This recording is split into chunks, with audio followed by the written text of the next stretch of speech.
Ustazana Ustaz Rijaluddin, asatiz,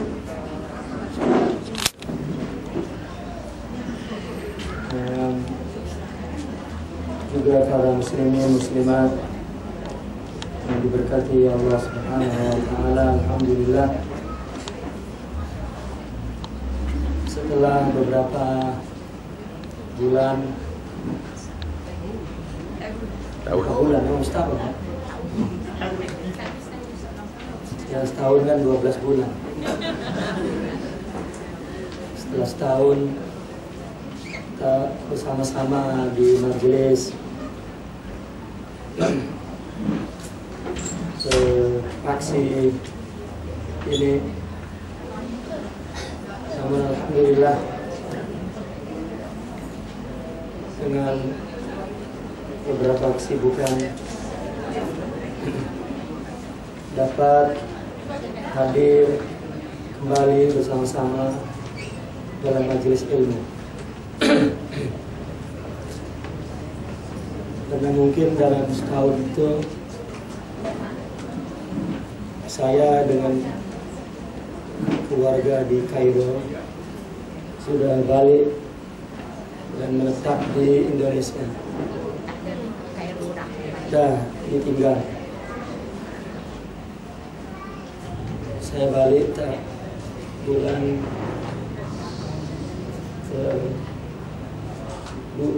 November, 12 November 2012.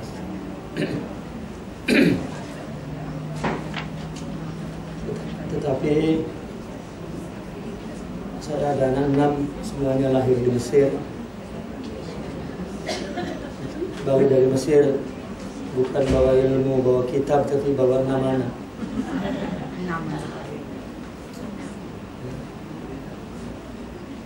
Setelah berada di Mesir kurang lebih 21 tahun, kenyanglah tidur di Mesir 21 tahun. Sekarang bergolak terus. Sebetulnya nak balik lagi sejak 4-5 tahun yang lepas, tapi Allah belum izinkan untuk balik. Bahkan 5 tahun lepas kitab-kitab saya itu sudah saya kirim. Kemudian tunggu Allah bagi balik, akhirnya kitabnya baru lagi datang, tambah lagi. Maksudnya kitab nak dikirim semua itu untuk ringankan kos nanti balik. Kirim dulu, baru kemudian kembali. Karena kalau balik dengan 6 anak, dengan kitab juga, saya dan istri,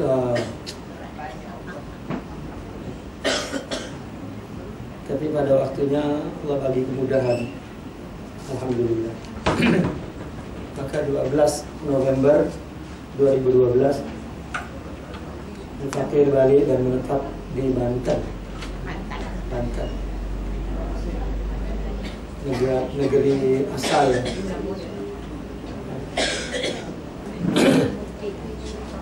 Dulu kami bincang dengan Ustaz Rijaluddin. Ustaz Rijal cakap, kena balilah cepat supaya datang tiap bulan ke sini. Tapi bila balik, ya justru tak dapat tiap bulan. Karena mungkin di Indonesia lebih luas kan dari Malaysia. Satu bulan harinya cuma 30. Mungkin kalau 1 bulan 75 hari, boleh 1 bulan sekali sih. Tapi alhamdulillah silaturahmi tetap terjaga, dan insya Allah meskipun 3 bulan sekali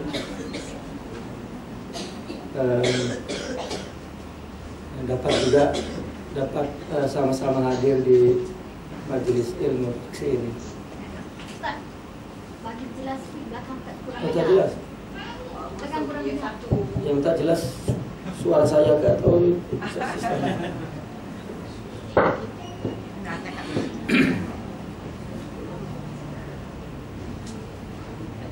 Sebetulnya saya datang ke Malaysia tiap-tiap bulan.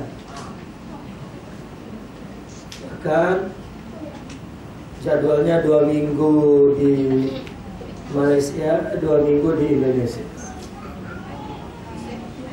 Tapi dalam 2 minggu di Malaysia itu tak dapatlah tiap-tiap bulan datang sini. 2 minggu itu 1 minggu saya duduk di Kelantan. 1 minggu lah. Nah, 1 minggu pusing-pusing.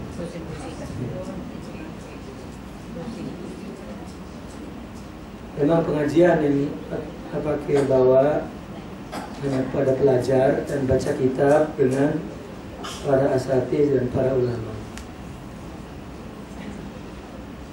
Maka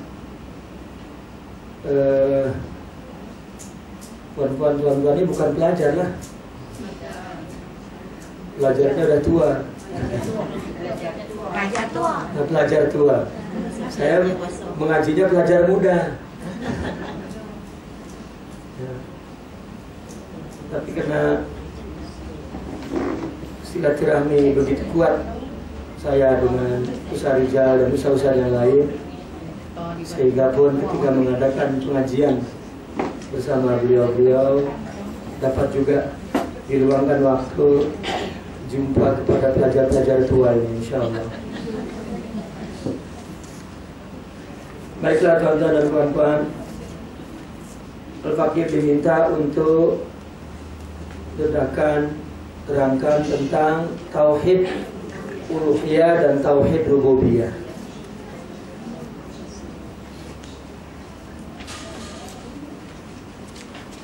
Sebetulnya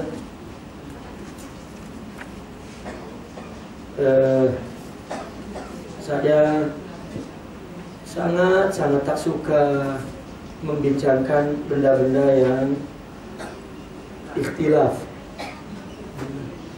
Lebih baik kita bincang tentang apa-apa yang kita anut, kita yakini. Nah, sudah. Saudara-saudara kita yang lain punya paham, punya pandangan yang beza, biarlah. Kalau punya lain seperti mendengki atau apa dengan pahaman tak apa. Itu hanya istilah saja.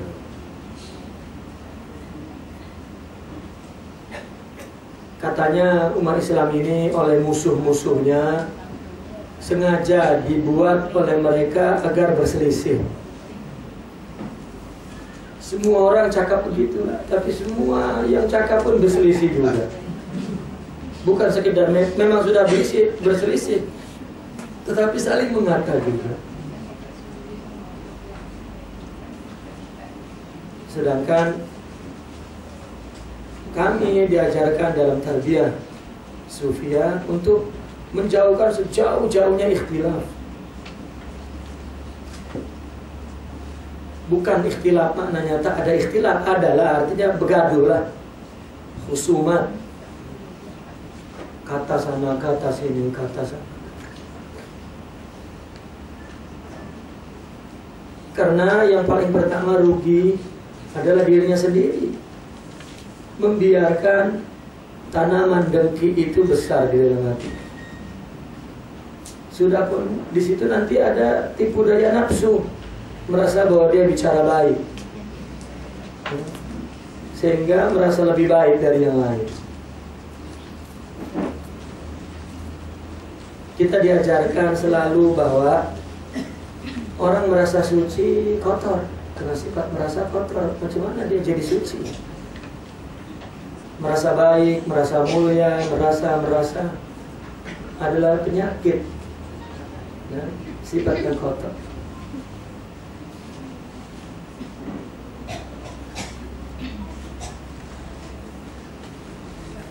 Dulu saya selalu bincang di sini bahwa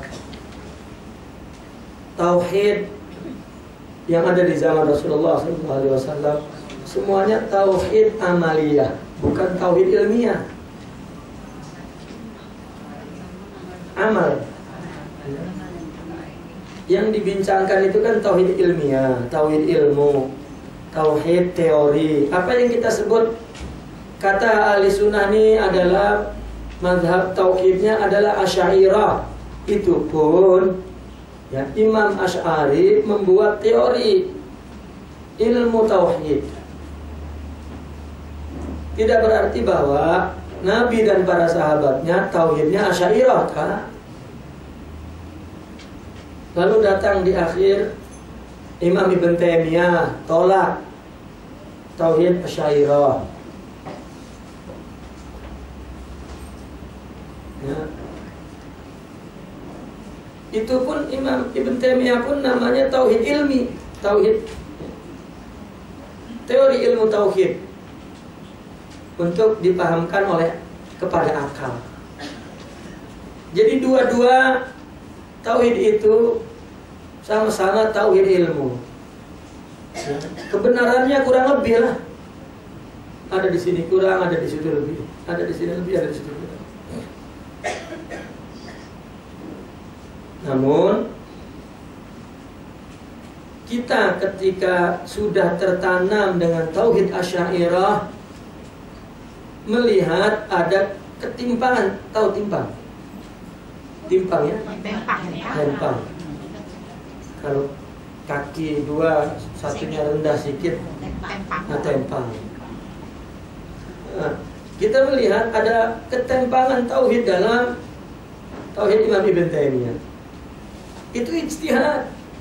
Ijtihad boleh salah dan boleh jadi, mungkin jadi Imam Ibn Taimiyah salah. Tapi kita hargai ijtihad kita. Ya. Tak perlulah dimusuhi sangat-sangat. Ya, sudah. Kalau kita melihat timpang sudah apa-apa. Setiap pemikiran, sekecil-kecilnya pun ada penganutnya. Hormati. Orang yang mengaku nabi aja ada pengikutnya. Kalau itu jelas akidah kan? Salah. Lalu ini teori yang salah. Dia mengaku kepada Allahnya tak salah, mengaku kepada nabinya tak salah. Kalau orang mengaku nabi ya salah. Mengaku Tuhan pula. Ya, orang yang mengaku Tuhan ada pengikutnya juga. Lagi mengaku wali, oh penuh. Banyak di gunung-gunung ada yang ngaku wali. Kita ingat di gunung saja, rupanya di tengah bandar pun ada pula yang ngaku wali.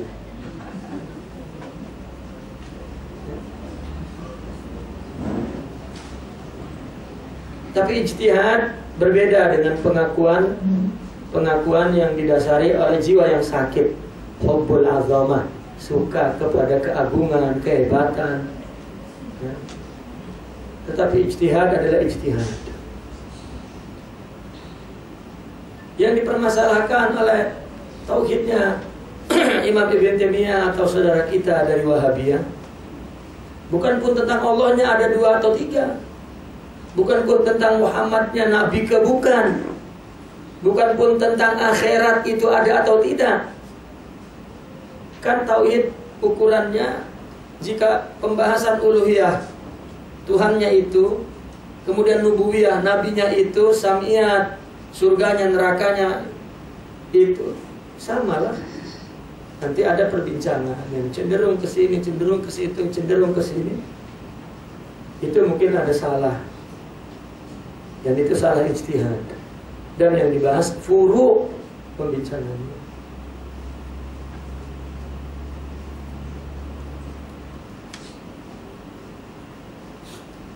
Jadi jangan dibesar-besarkan sangat. Yang kita besarkan pahaman kita saja, perselisihannya jangan dibesarkan.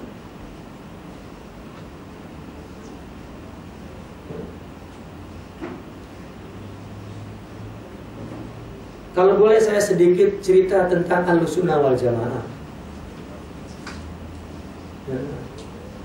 Apa pelajar-pelajar tua pun kena pahamlah tentang permasalahan Ahlussunnah wal Jamaah. Satu hari saya di Indonesia, di Cirebon, ada diskus seminar khusus para ulama, membincangkan tentang apakah 4 golongan ini ahli sunnah atau bukan. Bukan ini yang dibincang ya, jangan ditulis, ini cerita saja.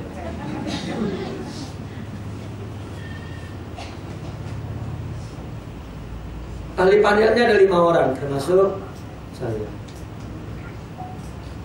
Lalu moderatornya cakap, Anda 5 orang, kami jemput, hanya kami bagi waktu 1 orang cakap 5 menit.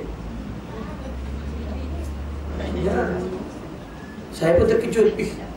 Saya datang sini 3 jam lebih, cakapnya 5 menit. Ruginya.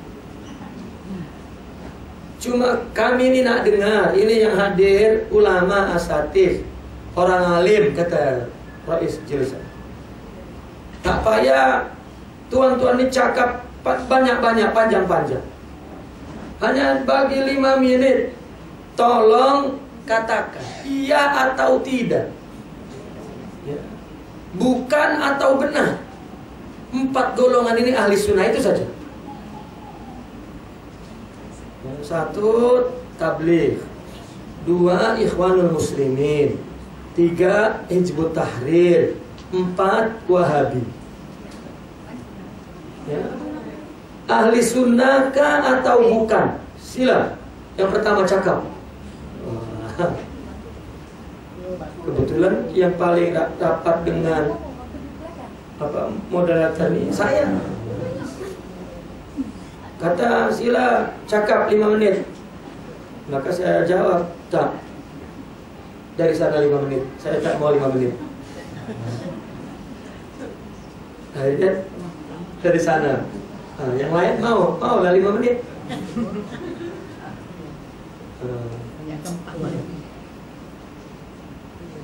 Kemudian baru saya. Dan saya 25 menit. Tak mungkin cakap 5 menit.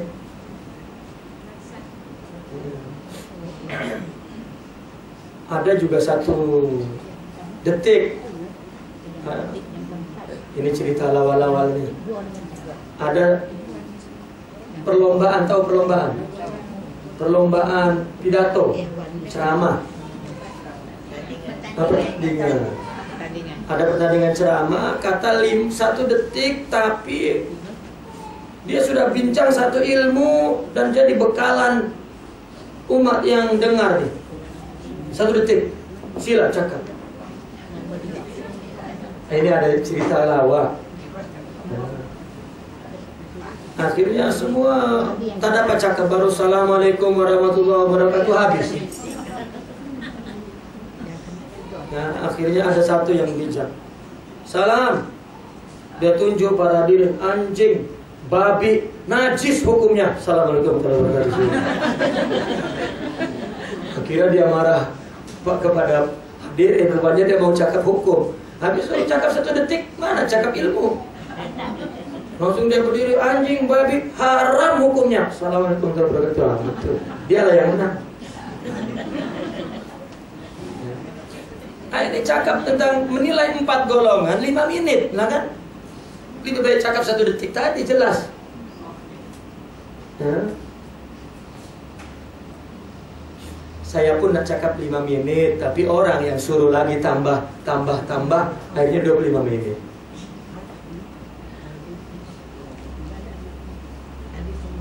Saya cakap ahli sunnah wal jamaah itu setiap abad standarnya berbeda-beda.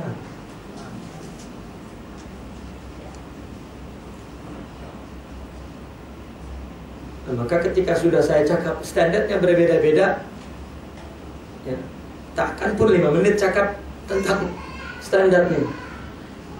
Kayu ukurnya berbeda-beda. Untuk dia kita katakan dia ini ahli sunnah atau bukan. Zaman Nabi tak ada dikatakan ahli sunnah wal jamaah, pun tak muncul istilah itu. Nah. Ya. Hatta ketika terjadinya Sayyidina Ali dengan Sayyidina Muawiyah, lalu terkeluarnya dari golongan umat ini, golongan kecil Syiah dan Khawarij, pada saat itu tak pun muncul istilah itu, belum lagi.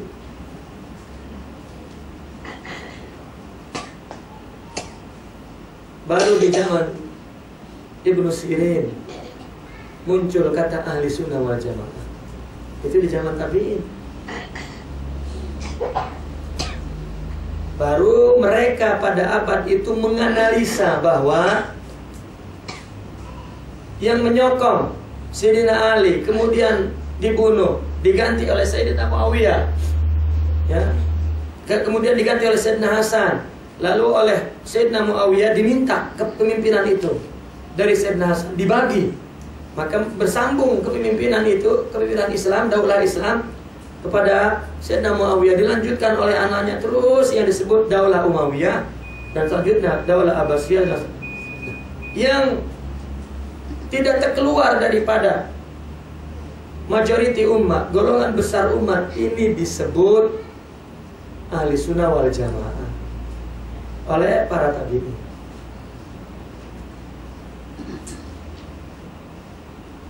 Dan bagaimana mereka dikatakan ahli sunnah? Ya. Dan ada kata al-jamaah. Kita tahu hadisnya, katanya sataftariqu ummati ala 73 firqah kulluha finnar illa wahidah fahiya al-firqatul najiyah. Wa qalu wa ma hiya ya Rasulullah. Nabi mengatakan akan berpecah. Bahasa Arabnya sataftariqu, dari kata farq, fe ra qaf, farq. Lalu fiilnya kata sataftariqu. Sa ini akan terjadi nanti. Taftariq menjadi firqah-firqah. Firqah itu golongan kecil. Maka nanti akan terjadi umatku ini menjadi golongan kecil-kecil. Ya, firqah. Macam ini kita umpamakan ini golongan besar. Kemudian saya minta agar masing-masing membuat 5 orang firqah. Nah, itu kumpulan kecil.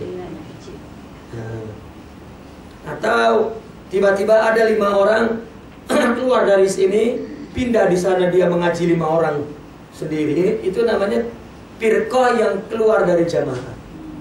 Kenapa dinamakan firqah? Karena dia keluar dari jamaah. Karena firqah lawan kata dari jamaah. Nah, kalau besar dialah yang jamaah, kita yang firqah. Tapi karena dia yang kecil, keluar dari besar, nah itulah firqah. Maka Nabi mengatakan nanti umat ini kan golongan besar akan menjadi firqah kecil. Menjadi 73. Semuanya di neraka kecuali satu. Nah, ini satu yang besar. Ya, karena tidak lain lawan firqah mesti jamaah. Dan ini disokong oleh hadis-hadis la yadullahi ma'al jamaah. Ya. Kemudian lan tajtami'u ummati 'ala dolalah. Nah, ini umat besar yang disebut akan bersama rahmat dan akan tidak berada dalam kesesatan dan lain sebagainya.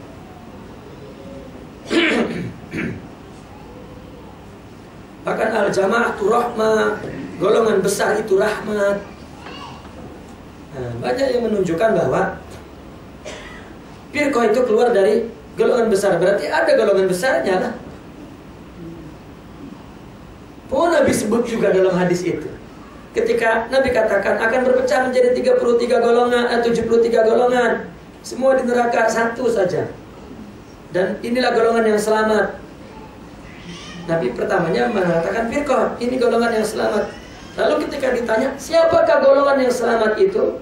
Nabi menjawabnya, al-jamaah, golongan besar.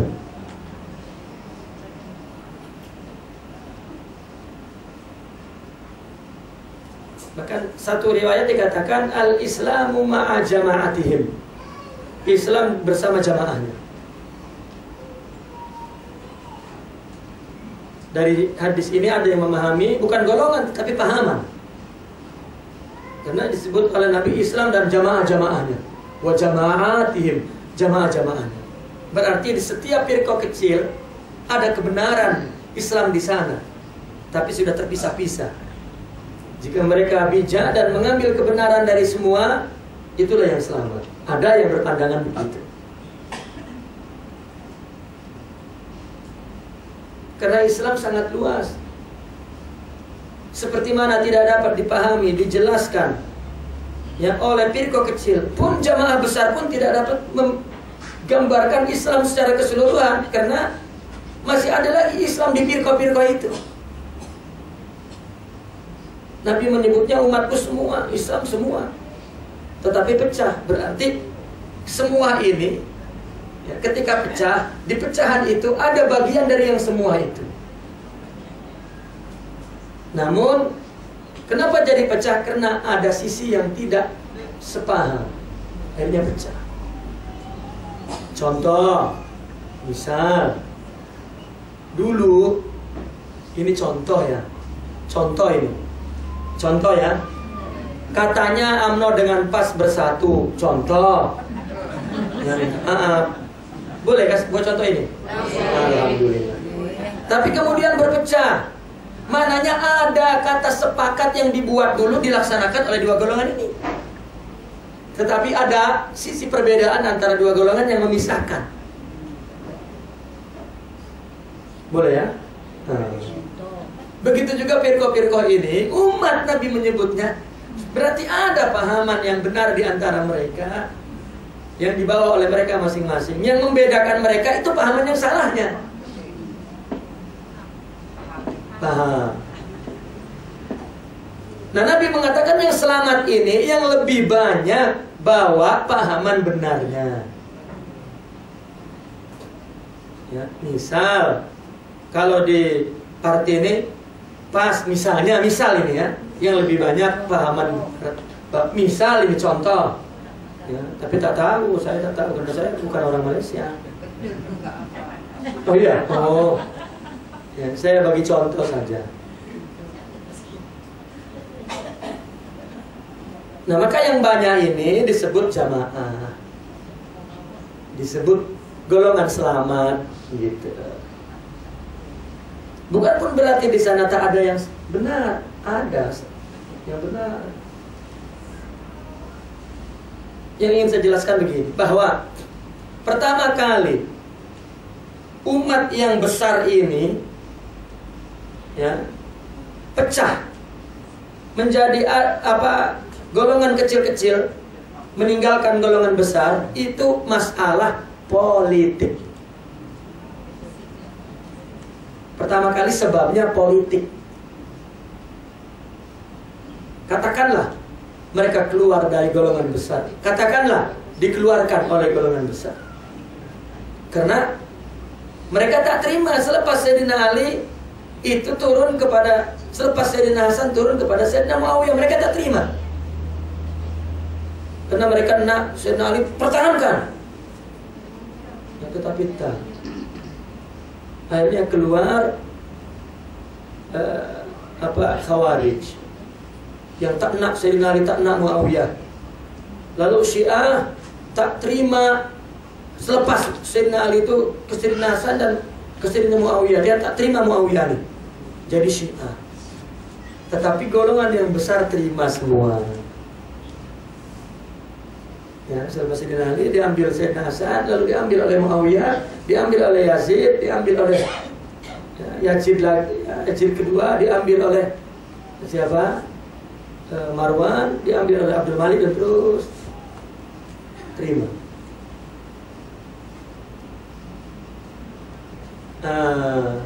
Maka sejak saat itu umat sudah terpecah 3. 2 kecil, 1 besar. Nah kemudian yang besar ini lahir para ulama fikih yang kita kenal 4 orang itu. Ya, mazhab Malikiyah, Hanafiyah, Syafi'iyah dan Hambali. Muncul pula ahli hadisnya setelah itu, Imam Bukhari, Imam Muslim, ya. Imam Daud, Nasai, Baihaqi, Ibnu Majah, dan ada Anas bin Atha'i, Anas bin Malik. Nah ini ulama-ulama yang dilahirkan dari golongan besar ini. Kemudian muncullah tokoh akidahnya, ya, Imam Maturidiyah, Imam Asy'ariyah, Imam Ja'far, Imam Tohawi, Imam Nasafi, Imam Ibn Hanafi juga, ya, Imam Hanafi, bincang tauhid. Pada pertengahan abad ketiga ini terjadi lagi perpecahan. Sekali lagi golongan besar ini menendang, ya, ahlinya keluar daripada golongan besar dan menjadi golongan kecil-kecil.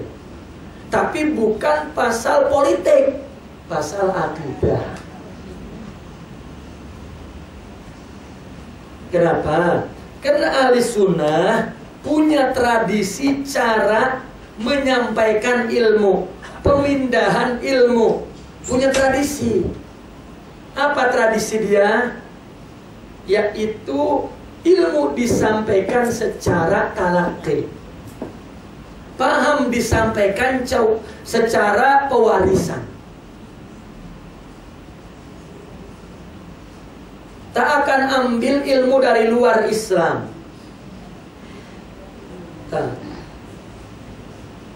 Tuan-tuan, puan-puan, ilmu-ilmu Islam dulu di abad pertama, kedua, ya, disampaikan dengan cara riwayat. Seperti hadis itu kan, sampai an Abi Hurairah an Rasulullah SAW.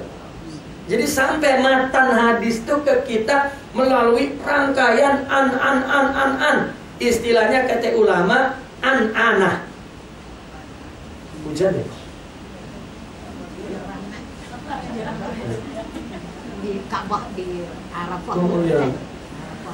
Tengah banjir di Arafah, di mana-mana, Masya Allah.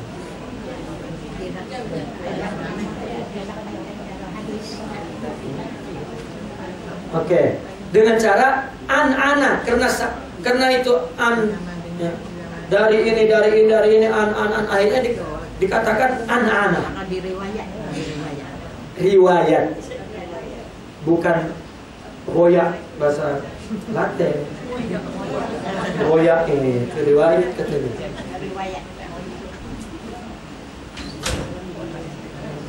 Atau saya ini bagi ucapan dengan kecek latela boleh? Perutnya saya pun tak boleh.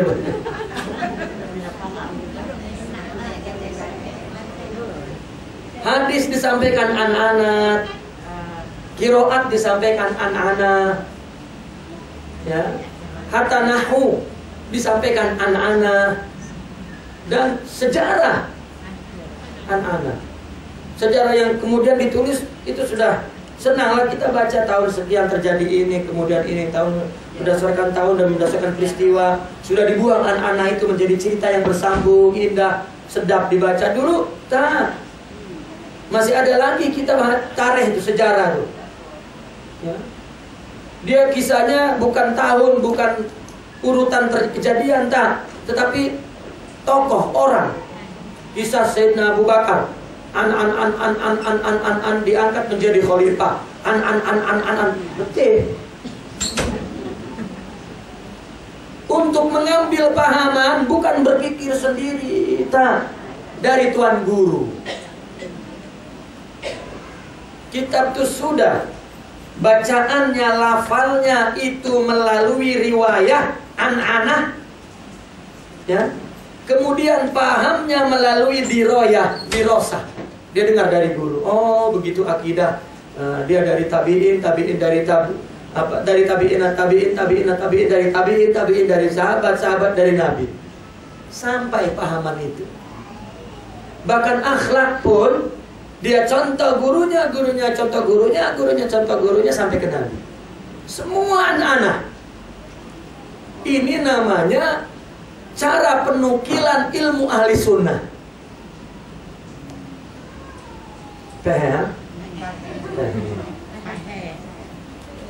Kalau yang pertama, ahli sunnah dengan sebab politik menendang ahlinya jadi firqah. Karena tak terima pimpinan-pimpinan itu. Dia hanya terima ini saja, tanah itu, tanah ini, akhirnya dalam parti pun ketika dia tak tolak pimpinan itu, dia menjadi golongan firqah kecil kan. Sama, itu perwatakan manusia. Nah yang kedua ini tiba-tiba muncul beberapa golongan yang memahami Islam, akidah terutamanya, ya, terutamanya akidah. Memang akidah lah problemnya tuh. Dia bukan menceritakan akidah bukan dari anak-anak itu. Tiba-tiba dari kajian filsafat, dari kajian tauhid yang ada dalam agama Yunani, dalam mula. Ini macam mana ini mengkaji Islam? Dari otaknya sendiri, bukan dari guru. Keluar. Qadariyah, Jabariyah, Murji'ah, Jahmiyah, Batiniyah, ya, dan banyak lagi. Itu ahli sunnah tuh, tapi dikeluarkan. Karena cara pembahasannya terhadap akidah bukan cara ahli sunnah. Di tengah-tengah munculnya itu, pada saat itu belum ada lagi yang kuat tentang teori akidah ahli sunnah. Muncullah Imam Asy'ari, Imam Asy'ari, ya, menengahi semua perselisihan itu. Jadi akidah Asy'ari hasil penengahan di antara yang berpecah, tetapi disesuaikan dengan tauhid yang diwariskan melalui anak-anak, zahir dan batin.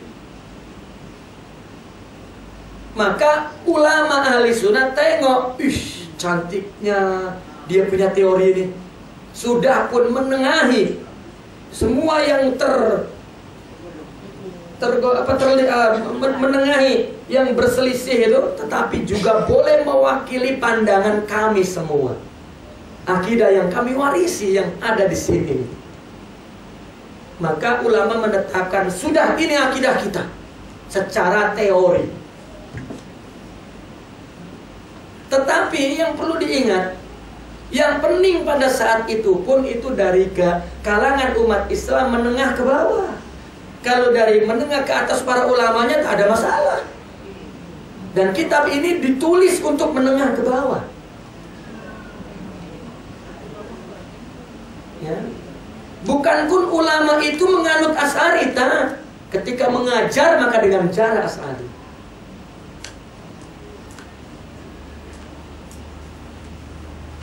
Ini saya mohon minta maaf. Tak semua pun ulama paham keadaan yang sebenarnya ini. Bahkan mereka memandang bahwa akidah Asy'ari lah Islam semuanya. Nah, itu teori kecil, tetapi dapat boleh menerjemahkan, boleh melakonkan, boleh memenuhi pemikiran ahli sunnah. Susah memang nak buat teori macam Imam Asy'ari pada saat itu, dan hingga bila-bila pun memang hebat. Ya, karena para imam tak pun menganut mazhab Asy'ari karena lahirnya belakangan. Lagi para sahabat, lagi Nabi, apakah akidahnya Asy'ari? Tak. Akidah dari Nabi itulah yang diwarisi secara turun-temurun. Kalau tuan-tuan mau tahu Lalu akidah yang diwarisi secara turun-temurun itu mana? Dipelihara di dalam tasawuf. Tapi sekarang coba, orang Asy'ariyah tolak tasawuf, ini sudah pening. Ya.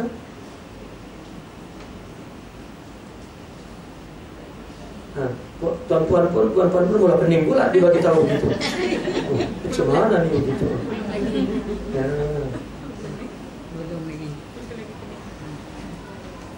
Saya pun dapat benda ini dengan beletih-letih juga dulunya. Antara percaya dan tidak percaya, tidak kaji lagi. Ya. Hingga pada satu titik tak terasa air mata keluar karena Allah bagi paham. Oh ya Allah. Maka itu yang kami sebarkan ke seluruh Nusantara. Nah, bagaimana tadi bagi 20 menit? 5 menit tadi itu. Nah, lepas itu perbincangan hanya teori yang saya pecahkan itu menjadi 3 jam. Ya, karena perlu argumentasi yang kuat. Nah, akhirnya dikeluarkan. Begini, kamu mencakap akidah tak mewakili apa yang ada dalam akidah kan di sini. Ya, kami yakin. Nah, keluarlah. Akhirnya berdiri madrasah sendiri. Tapi akhirnya mereka tak ada pun pelanjutnya, tak ada pun nulis kitabnya. Itu hanya perselisihan di situ saja. Akhirnya tapi ditulis oleh kitab Ahli Sunnah. Hati-hati, jangan buat macam ini, macam itu, macam ini. Mereka tak bukan pun menjadi mazhab yang ada bukunya, ada muridnya. Tetapi karena tertulis pula di kitab Ahli Sunnah, akhirnya ada saja di belakangan hari orang yang menganut itu. Itu pun hanya sebatas teori. Qadariyah, Jabariyah, Murji'ah, Batiniyah itu tak dapat dipraktekkan ke dalam kehidupan sehari-hari. Karena itu teori yang keliru, yang salah, yang miring, yang mesong, yang teori kecil saja. Tapi orang Western, Barat, Orientalis membesar-besarkan. Karena sesuai dengan karakter mereka yang memang kafir. Ya. Nah, itu di abad pertengahan ketiga.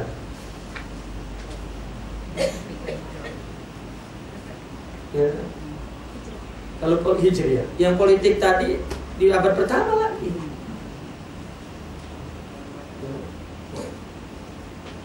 Nah, keluar Ahli Sunnah wal Jamaah, keluar. Oke. Sekarang, nah dulu yang namanya firqah itu yang melanggar, yang keluar daripada jamaah, ya, daripada jamaah.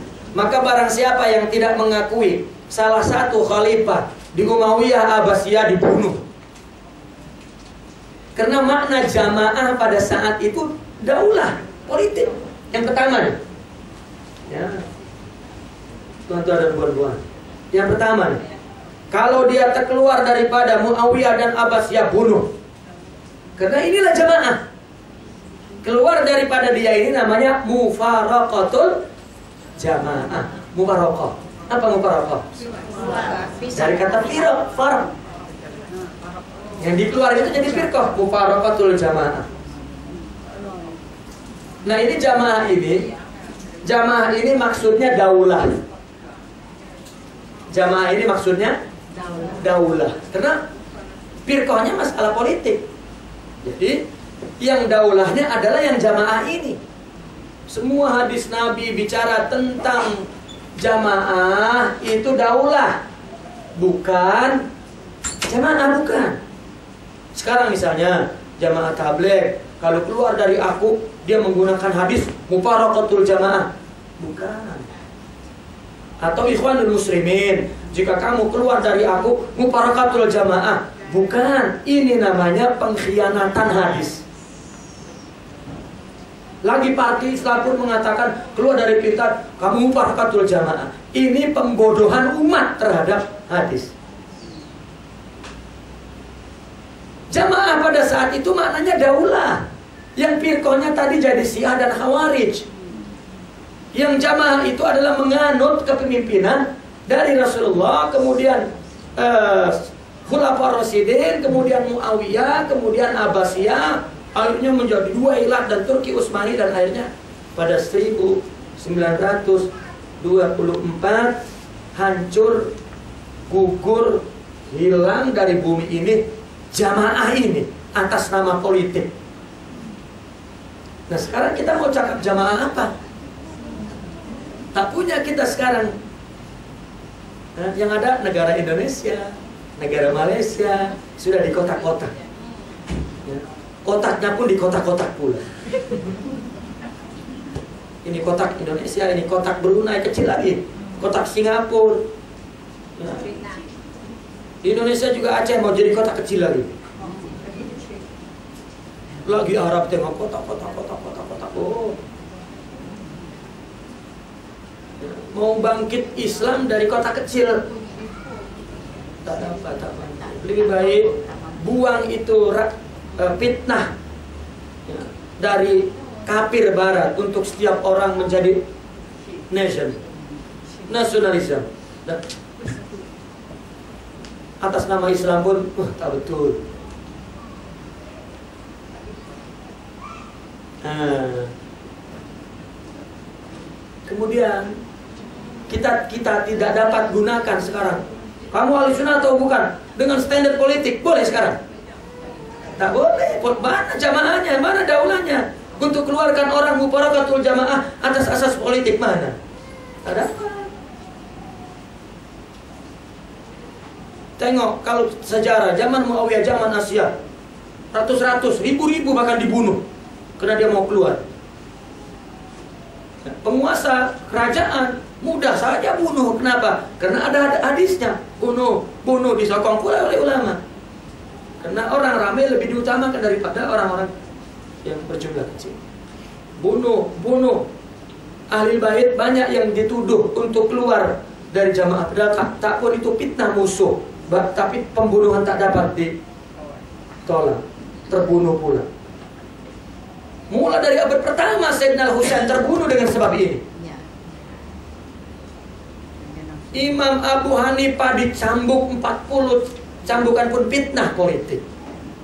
Imam Ahmad di penjara 20 tahun pun ya, diikat tak dibuka selama 20 tahun. Imam Ahmad bin Hanbal pun politik. Ya, karena dituduh bersama dengan kelompok Firqah itu. Imam Syafi'i pun terpukul kepalanya dengan kayu besar pun politik. Ya. Semua masalah politik. Sekarang tak dapat kita gunakan untuk menilai orang yang ahli sunnah wal jamaah dengan standar politik, tak ada. Karena kita hilang terus daulah Islam itu, jamaah itu. Jamaah politik hilang. Artinya jamaah daulah Islam. Nah kemudian dulu orang dikeluarkan secara akidah dari al-sunnah wal jamaah. Apa sebabnya? Karena dia tak belajar talaki. Sekarang semua orang tak belajar talaki. Talaki itu ada guru lah, ada kitab. Ya. Jadi ilmunya disampaikan tadi anak-anak tadi itu loh, anak-anak. Ya. Dan pahamnya juga wirasa, akhlaknya juga wirasa. Itu ahli sunnah wal jamaah.